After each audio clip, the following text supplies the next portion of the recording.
ಪ್ರಿಯ ವಿದ್ಯಾರ್ಥಿಗಳೇ, ಇದು ರಾಜ್ಯ ಮಟ್ಟದ SSLC ಪೂರ್ವ ಸಿದ್ಧತಾ ಪರೀಕ್ಷೆ ಗಣಿತ ವಿಷಯದ ಈ ಪ್ರಶ್ನೆ ಪತ್ರಿಕೆಯನ್ನು ನಾವು ಈಗ ಸಾಲ್ವ್ ಮಾಡೋಣ. ಮೊದಲನೆಯ ಪ್ರಶ್ನೆ ಮಲ್ಟಿಪಲ್ ಚಾಯ್ಸ್ ಕ್ವೆಶ್ಚನ್. ಕೆಳಗಿನ ಪ್ರಶ್ನೆಗಳಿಗೆ ಅಥವಾ ಅಪೂರ್ಣ ಹೇಳಿಕೆಗಳಿಗೆ 4 ಪರ್ಯಾಯ ಉತ್ತರಗಳನ್ನು ನೀಡಲಾಗಿದೆ. ಅವುಗಳಲ್ಲಿ ಸೂಕ್ತವಾದ ಉತ್ತರವನ್ನು ಆರಿಸಿ ಅದರ ಕ್ರಮಾಕ್ಷರದೊಡನೆ ಪೂರ್ಣ ಉತ್ತರವನ್ನು ಬರೆಯಿರಿ.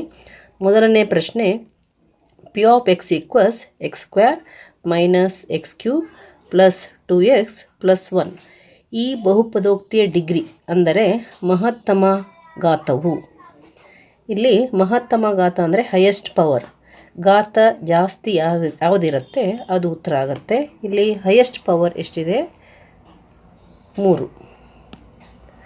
ನಾವು ಇಲ್ಲಿ ಗಮನಿಸಿದಾಗ ನಮಗೆ ಎಕ್ಸ್ ಕ್ಯೂಬ್ ಕಾಣಿಸ್ತಾ ಇದೆ. ಇದು ಗರಿಷ್ಠ ಘಾತ. ಆದ್ದರಿಂದ ಸರಿಯಾದ ಉತ್ತರ ಯಾವುದು? ಇಲ್ಲಿ ಸರಿಯಾದ ಉತ್ತರ ಬಿ, 3. ನಂತರ ಎರಡನೇ ಪ್ರಶ್ನೆ, 2x 12 ಇವು ಸಮಾಂತರ ಶ್ರೇಣಿಯಲ್ಲಿದ್ದರೆ ಎಕ್ಸ್ನ ಬೆಲೆ. ಸಮಾಂತರ ಶ್ರೇಣಿಯಲ್ಲಿದ್ದರೆ ಎಕ್ಸ್ನ ಬೆಲೆ. ಇಲ್ಲಿ ಮಧ್ಯಪದವನ್ನು ಬಿಟ್ಟಿದ್ದಾರೆ. 2 ಮತ್ತು 12ರ ಮಧ್ಯ ಎಕ್ಸ್ ಇದೆ. 2x ಮತ್ತು 12 ಇದೆ. ನಾವು ಎಕ್ಸನ್ನು ಕಂಡುಹಿಡಿಬೇಕು. ಎಕ್ಸ್ ಇದು 2 ಮತ್ತು 12ರ ಮಧ್ಯೆ ಇದೆ ಮತ್ತು ಇವೆರಡರ ಸರಾಸರಿ ಆಗಿರುತ್ತೆ. ಅಂದರೆ ಸರಾಸರಿ ಅಂದರೆ ನಿಮಗೆ ಗೊತ್ತಿದೆ, ಎಕ್ಸ್ ಈಕ್ವಲ್ಸ್ ಈ ಎರಡನ್ನು ಆ ಕಡೆ ಮತ್ತು ಈ ಕಡೆ ಇರುವಂಥ ಪದಗಳನ್ನು ಕೂಡಿಸಿ 2 + 12/2 ಮಾಡಬೇಕು.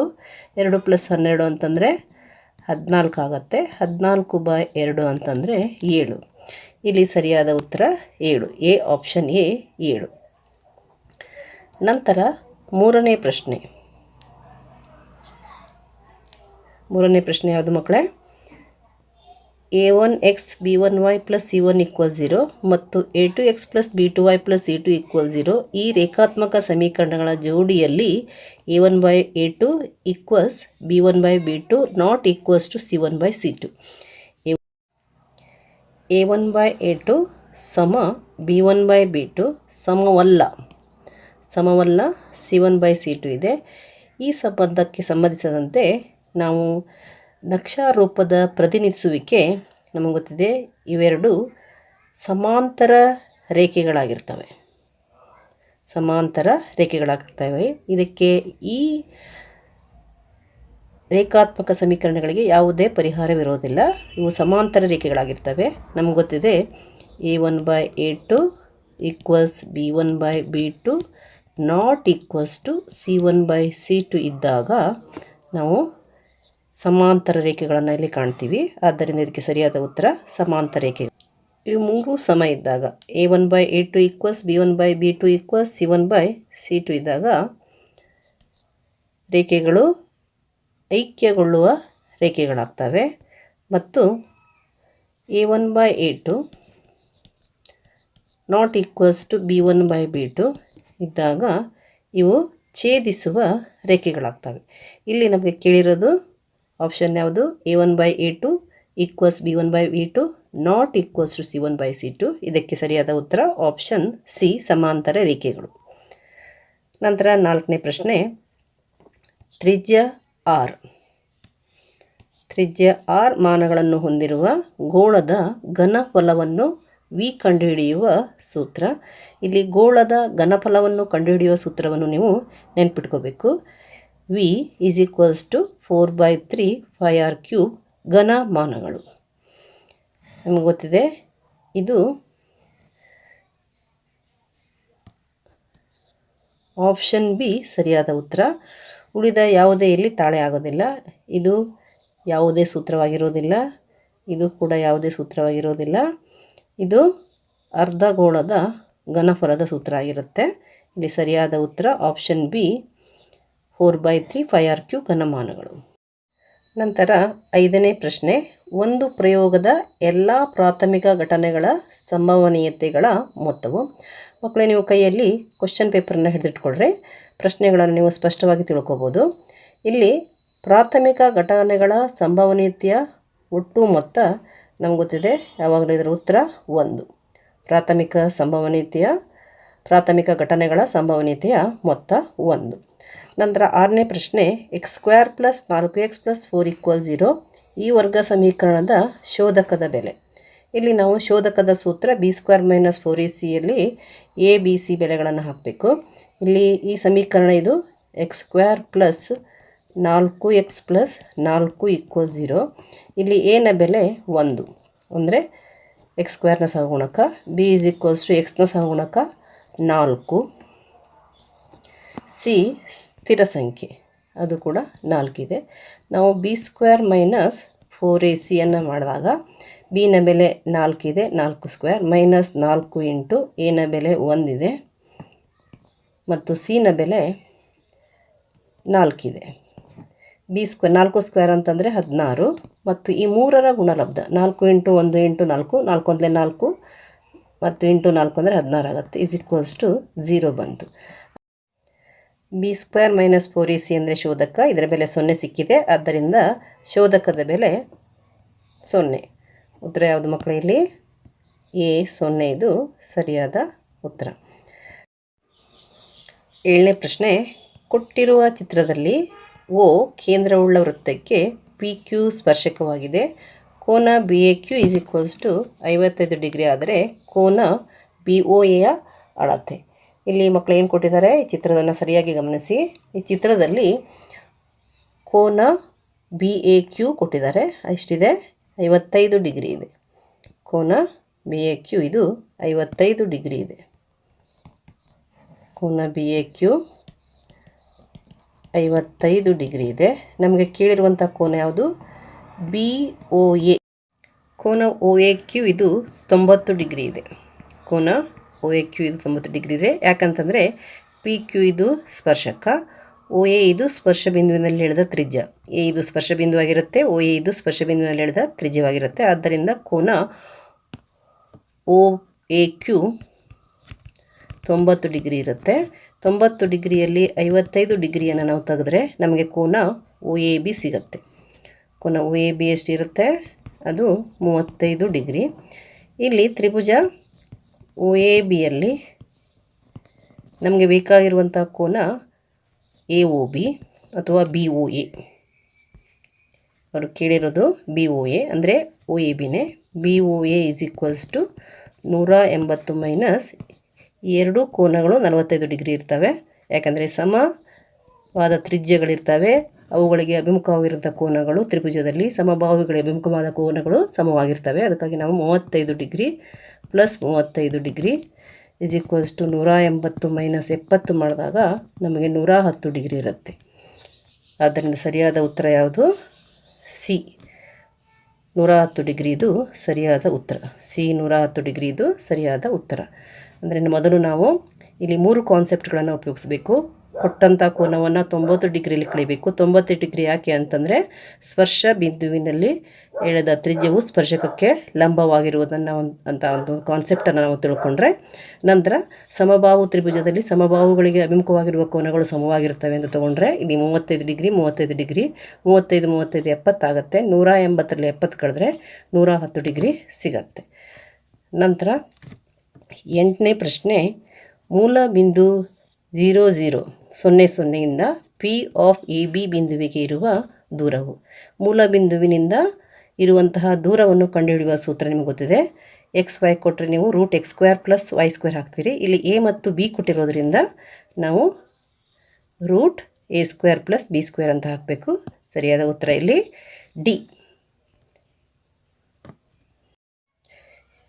ಈಗ ಸೆಕೆಂಡ್ ಮೇನ್ ಕ್ವಶನ್, ಕೆಳಗಿನ ಪ್ರಶ್ನೆಗಳಿಗೆ ಉತ್ತರಿಸಿ. ಇದು ಕೂಡ 1 ಅಂಕದ ಪ್ರಶ್ನೆಗಳು. ನಾವು ನೇರವಾಗಿ ಉತ್ತರವನ್ನು ಬರೀಬೇಕಾಗತ್ತೆ. ಇಲ್ಲಿ ಯಾವುದೇ ಆಯ್ಕೆಗಳಿರೋದಿಲ್ಲ. 9ನೇ ಪ್ರಶ್ನೆ, ವೃತ್ತಛೇದಕ ಎಂದರೇನು?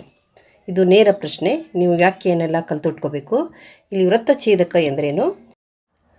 ವೃತ್ತಛೇದಕ ಎಂದರೇನು? ವೃತ್ತವನ್ನು ಎರಡು ಬಿಂದುಗಳಲ್ಲಿ ಛೇದಿಸುವ ರೇಖೆಯನ್ನು ವೃತ್ತಛೇದಕ ಎನ್ನುವರು. ವೃತ್ತವನ್ನು 2 ಬಿಂದುಗಳಲ್ಲಿ ಛೇದಿಸುವ ರೇಖೆಯನ್ನು ವೃತ್ತಛೇದಕ ಎನ್ನುವರು. ಮಕ್ಕಳು ಇದನ್ನು ನೀವು ಬಯಾಟ್ ಮಾಡಿ ಇಟ್ಕೋಬೇಕು. ವೃತ್ತಛೇದಕ ಅಂತಂದರೆ ವೃತ್ತವನ್ನು 2 ಬಿಂದುಗಳಲ್ಲಿ ಛೇದಿಸುವ ರೇಖೆ. ವೃತ್ತವನ್ನು 2 ಬಿಂದುಗಳಲ್ಲಿ ಛೇದಿಸುವ ರೇಖೆಯನ್ನು ವೃತ್ತಛೇದಕ ಎನ್ನುವರು. ವೃತ್ತವನ್ನು 2 ಬಿಂದುಗಳಲ್ಲಿ ಛೇದಿಸುವ ರೇಖೆಯನ್ನು ವೃತ್ತಛೇದಕ ಎನ್ನುವರು. ಮುಂದಿನ ಪ್ರಶ್ನೆ 10ನೇ ಪ್ರಶ್ನೆ. ಥೇಲ್ಸನ ಮೂಲ ಸಮಾನುಪಾತತೆಯ ಪ್ರಮೇಯವನ್ನು ಬರೆಯಿರಿ. ಥೇಲ್ಸನ ಪ್ರಮೇಯದ ಹೇಳಿಕೆಯೇನು ಅಂದರೆ ಮೂಲ ಸಮಾನುಪಾತತೆಯ ಪ್ರಮೇಯದ ಹೇಳಿಕೆಯೇನು? ತ್ರಿಭುಜದ 2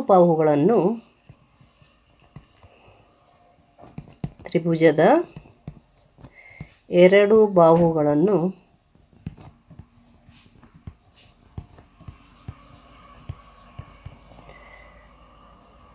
ಎರಡು ವಿಭಿನ್ನ ಬಿಂದುಗಳಲ್ಲಿ ಛೇದಿಸುವಂತೆ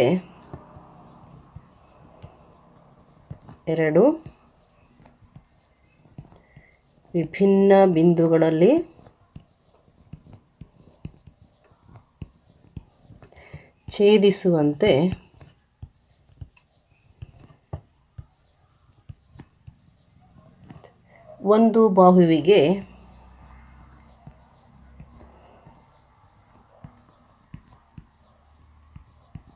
ಸಮಾಂತರವಾಗಿ ಎಳೆದ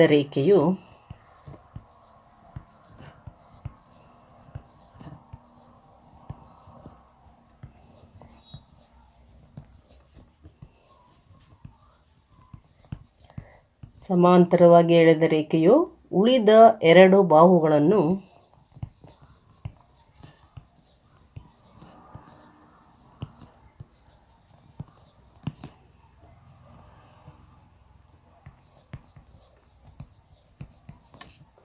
ಸಮಾನುಪಾತದಲ್ಲಿ ವಿಭಾಗಿಸುತ್ತದೆ.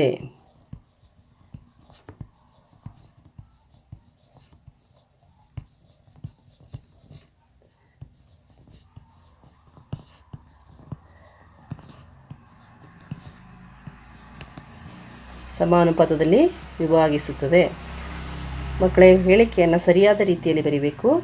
ತಪ್ಪಾದ ಹೇಳಿಕೆಗೆ ನೀವು ಮಾರ್ಕ್ಸ್ಗಳನ್ನು ಕಳ್ಕೊತೀರಾ.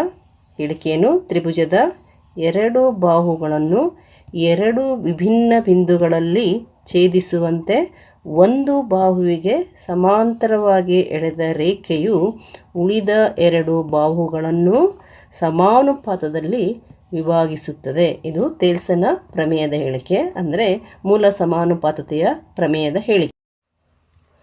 ಪ್ರಶ್ನೆ ಸಂಖ್ಯೆ 11. ಕೊಟ್ಟಿರುವ ಚಿತ್ರದಲ್ಲಿ O ವೃತ್ತಕೇಂದ್ರ PQ ಮತ್ತು PRಗಳು P ಬಿಂದುವಿನಿಂದ ವೃತ್ತಕ್ಕೆ ಎಳೆದ ಸ್ಪರ್ಶಕಗಳಾಗಿವೆ. ಕೋನ QOP 65 ಡಿಗ್ರಿ ಆದರೆ ಕೋನ RPQ ಅನ್ನು ಕಂಡುಹಿಡಿಯಿರಿ. ಇಲ್ಲಿ ನಮಗೆ ಕೊಟ್ಟಿರುವಂಥ ಕೋನ QOP.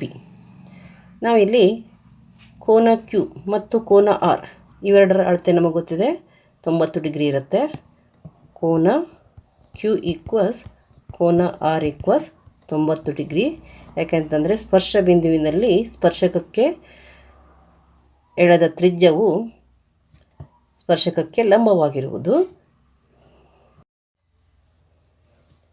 ಇಲ್ಲಿ Q ಮತ್ತು Rಗಳು ಸ್ಪರ್ಶ ಬಿಂದುಗಳು. ಸ್ಪರ್ಶ ಬಿಂದುವಿನಲ್ಲಿ ಎಳೆದ ತ್ರಿಜ್ಯವು ಸ್ಪರ್ಶಕಕ್ಕೆ ಲಂಬವಾಗಿರುವುದು. OQ ತ್ರಿಜ್ಯ, PQ ಸ್ಪರ್ಶಕ, ಆದ್ದರಿಂದ ಕೋನ Q 90 ಡಿಗ್ರಿ. ಅದೇ ರೀತಿ PR ಸ್ಪರ್ಶಕ, QR R ಸ್ಪರ್ಶ ಬಿಂದುವಿನ ಎಳೆದ ತ್ರಿಜ್ಯ, ಆದ್ದರಿಂದ R ಕೂಡ 90 ಡಿಗ್ರಿ. ಇವೆರಡರ ಮೊತ್ತ 90 + 90 180 ಆಗಿರೋದ್ರಿಂದ ನಾವು ಕೋನ QOR ಪ್ಲಸ್ ಕೋನ PQR ಇವುಗಳ ಮೊತ್ತ ಕೂಡ 180 ಡಿಗ್ರಿ ಆಗುತ್ತೆ.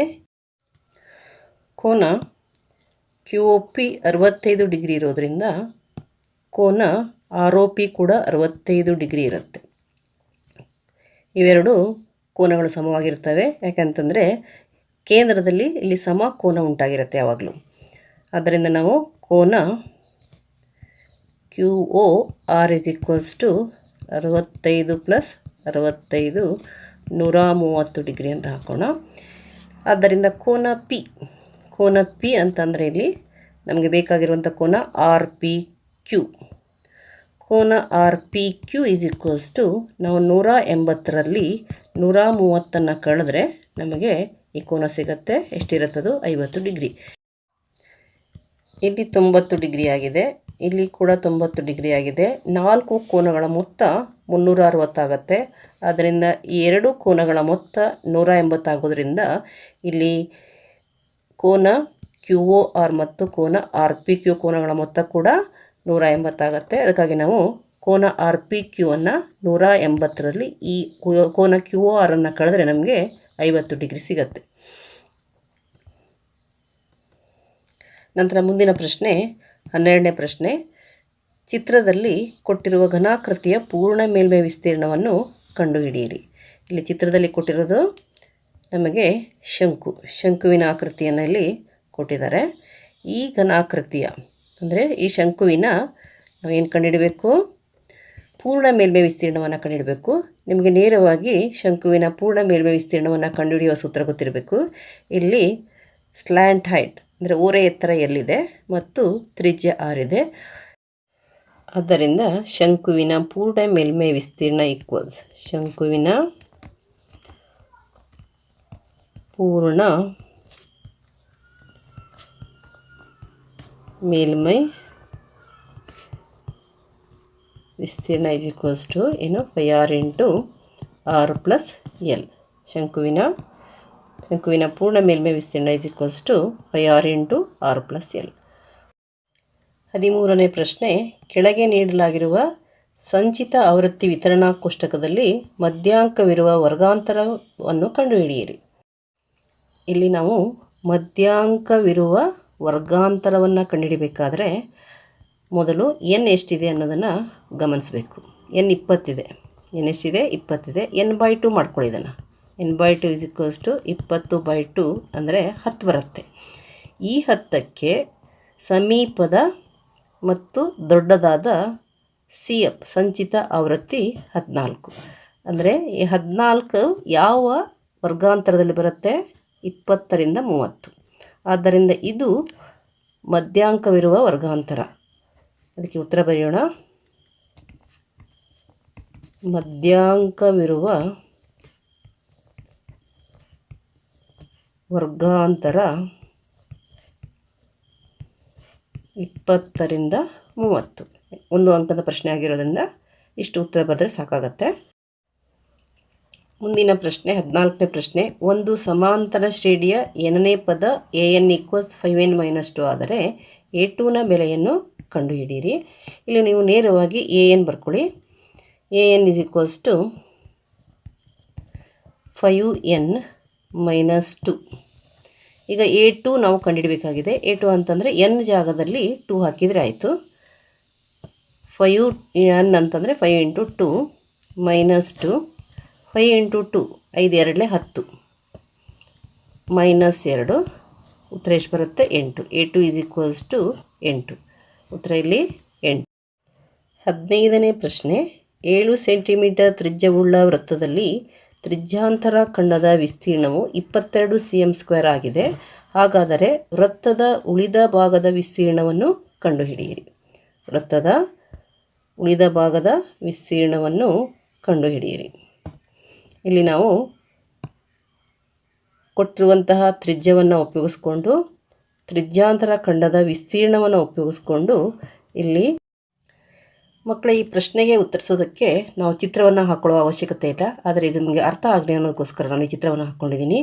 ಇಲ್ಲಿ ವೃತ್ತ, ಸಂಪೂರ್ಣ ವೃತ್ತದಲ್ಲಿ ಇದಿಷ್ಟು ವಿಸ್ತೀರ್ಣವನ್ನು ನಾವು ತೆಗಿಬೇಕಾಗತ್ತೆ. ಅದಕ್ಕಾಗಿ ನಾವು ವೃತ್ತದ ವಿಸ್ತೀರ್ಣವನ್ನು ಇಲ್ಲಿ ಕಂಡುಕೊಳ್ಳೇಬೇಕು.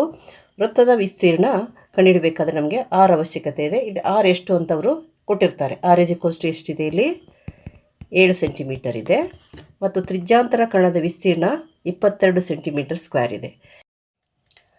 R is equals to 7 centimetre ಇದೆ. ವೃತ್ತದ ವಿಸ್ತೀರ್ಣ is equals to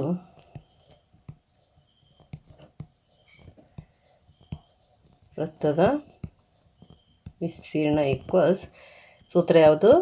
5r² equals 5 ಬೆಲೆ 22/7. R ಬೆಲೆ 7 ಇದೆ. 7 ಇಂಟು 7 ಹಾಕೋಣ. ಇಲ್ಲಿ r² ಇರೋದ್ರಿಂದ 7 ಇಂಟು 7 ಹಾಕೋಣ. ಕ್ಯಾನ್ಸಲ್ ಆಗುತ್ತೆ.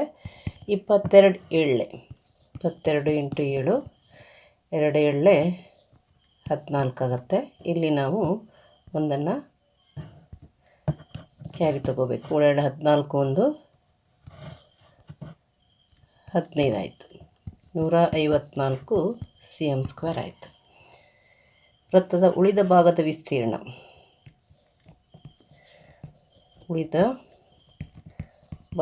ವಿಸ್ತೀರ್ಣ ಈಕ್ವಲ್ಸ್ ಯಾವುದರಲ್ಲಿ ಯಾವುದನ್ನು ಕಳಿಬೇಕು? ವೃತ್ತದ ವಿಸ್ತೀರ್ಣದಲ್ಲಿ ತ್ರಿಜ್ಯಾಂತರ ಖಂಡದ ವಿಸ್ತೀರ್ಣವನ್ನು ಕಳಿಬೇಕು. 154ರಲ್ಲಿ 22 ಹೋದರೆ ಎಷ್ಟು ಉಳ್ಕೊಳ್ಳುತ್ತೆ? 132 cm².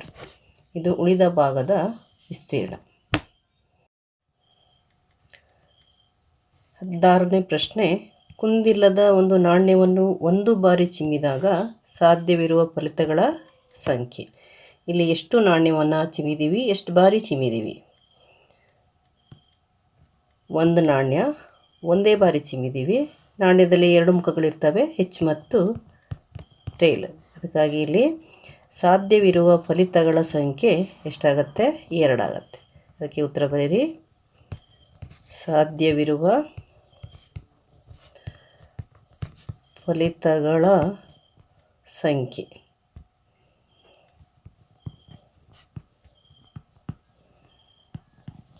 2. ಸಾಧ್ಯವಿರುವ ಫಲಿತಗಳ ಸಂಖ್ಯೆ 2.